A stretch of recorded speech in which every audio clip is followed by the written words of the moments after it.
નમસ્કાર, star India TV ન્યૂઝમાં આપનું હાર્દિક સ્વાગત છે। હું છું હેમલતા ત્રિવેદી। આપ જોઈ રહ્યા છો સ્ટાર ઇન્ડિયા ટીવી ન્યૂઝ। સત્યની વાતે સત્યની સાથે।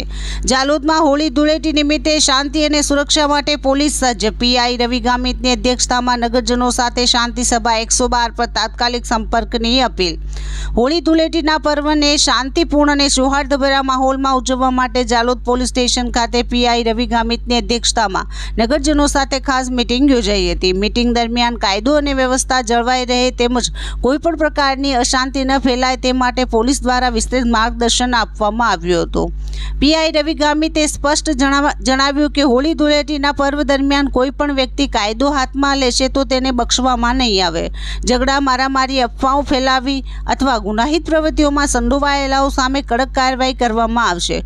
પોલીસ દ્વારા વધુમાં વધુ સ્ટાફ મૂકીને સતત પેટ્રોલિંગ અને વોચ રાખવામાં આવશે। પર્વના દિવસોમાં નશાકારક પદાર્થોના સેવનથી દૂર રહેવા અપીલ કરવામાં આવી। નશાની હાલતમાં ઝઘડા અને અણબનાવ ઊભા ન થાય તે માટે વિશેષ ધ્યાન રાખવામાં આવશે।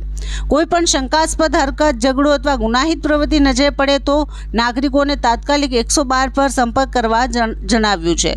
પોલીસ તુરંત ઘટના સ્થળે પહોંચી જરૂરી કાર્યવાહી કરશે।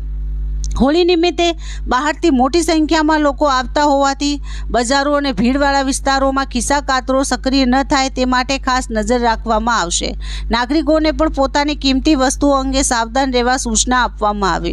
ધૂળેટીના દિવસે રાત્રિ દરમિયાન ટ્રાફિક વધુ રહેવાની શક્યતા હોવાથી વાહન ચાલકોને નિયમોનું પાલન કરવાની અપીલ કરાઈ। સાથે જ સોશિયલ મીડિયા અથવા અન્ય માધ્યમોથી ફેલાતી અફવાઓથી દૂર રહેવા અને કોઈપણ માહિતીની ખાતરી કર્યા વગર તેને આગળ ન વધારવા સૂચના આપવામાં આવ્યું।